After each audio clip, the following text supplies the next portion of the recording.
Hey guys, welcome back to ENVISION Academy. In this video, I'll be sharing a story of the riverbank. The mole had been working very hard all the morning, spring, cleaning his little home, first with brooms, then with dusters, then on ladders and steps and chairs, with a brush and a pail of whitewash, till he had dust in his throat and eyes, and splashes of whitewash all over his black fur, and an aching back and weary arms. Spring was moving in the air above and in the earth below and around him, penetrating even his dark and lowly little house. He suddenly flung down his brush on the floor, said, "Brother," and "Oh, blow," and also "Hang spring cleaning," and bolted out of the house without even waiting to put on his coat. Something up above was calling him, and he made for the steep little tunnel. He scraped and scratched and scrabbled and scrooged, and then he scrooged again, and scrabbled and scratched and scrapped, working busily with his little paws and muttering to himself. Up we grow, till at last, pop, his snout came out into the sunlight, and he found himself rolling in the warm grass of a great meadow. "This is fine," he said to himself. "This is better than whitewashing." The sunshine struck hot on his fur, soft breezes caressed his heated brow. Jumping off four legs at once in the joy of living and the delight of spring without its cleaning, he pursued his way across the meadow till he reached the hedge on the farther side. "Hold up," said an elderly rabbit at the gap. "Sixpence for the privileges of passing by the private road." He was blown over in an instant by the impatient mole, who trotted along the side of the hedge, chaffing the other rabbits, as they peeped hurriedly from their holes to see what the row was about. Onion sauce," he remarked jeeringly, and was gone before they could think of a thoroughly satisfactory reply. Then they all started grumbling at each other. "How stupid you are! Why didn't you tell him?" "Well, why didn't you say? You might have reminded me," and so on in the usual way. But of course it was then much too late, as is always the case. It all seemed too good to be true.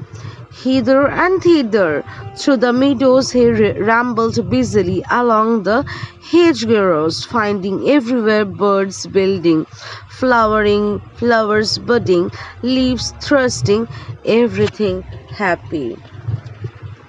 He thought his happiness was complete then, as he meandered aimlessly along.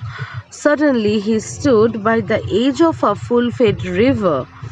Never in his life had he seen a river before. All was glints and gleams and sparkles, rustles and swirl, chatter and bubble. The mole was bewitched, entranced, fascinated. By the side of the river he trotted as one trots, and when tired at last he sat on the bank. As he sat on the grass and looked across the river, a dark hole in the bank opposite, just above the water's edge, caught his eye. As he gazed, something bright and small seemed to twinkle down in the heart of it, vanished, then twinkled once more like a tiny star. But it could hardly be a star in such an unlikely situation, and it was too glittering and small for a glowworm. Then, as he looked, it winked at him. A small face began gradually to grow up round it, like a frame round a picture. A brown little face with whiskers, a grave round face with the same twinkle in its eye that had first attracted his notice. Small neat ears and thick silky hair. It was the water rat. Then the two animals stood regarded each other cautiously. "Hello, mole," said the water rat. "Hello, rat," said the mole. "Would you like to come over?"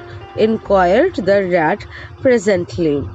"Oh, it's all very well to talk," said the mole, rather pettishly, he being new to a river and riverside life and its way. The rat said nothing, but stooped and unfastened a rope and hauled on it, then lightly stepped into a little boat which the mole had not observed. It was painted blue outside and white within, and was just the size for two animals, and the mole's whole heart went out to it at once, even though he did not yet fully understand its uses. The rat called smartly across and made first. Then he held up his forepaw as the mole stepped down. "Lean on that," he said. "Now then, step lively." And the mole, to his surprise and rapture, found himself actually seated in the stern of a real boat. "This has been a wonderful day," said he, as the rat shoved off and took to the sculls again. "Do you know, I have never been in a boat before in all my life." "What?" cried the rat, open-mouthed. "Never been in a... you never... Well, what have you been doing then?" "Is it so nice as all that?" asked the mole shyly, though he was quite prepared to believe it as he leant back in his seat and surveyed the cushions, the oars, the rowlocks, and all the fascinating fittings, and felt the boat sail lightly under him. "Nice! It's the only thing," said the water rat, as he leaned forward for his stroke. "Believe me, my young friend, there is nothing, absolute nothing, half so much worth doing as simply messing about in boats." "Simply messing?" he went on dreamily. "Messing about in boats, messing." "Look ahead, rat!" cried the mole suddenly. It was too late. The boat struck the bank full tilt. The dreamer, the joyous oarsman, lay on his back at the bottom of the boat, his heels in the air.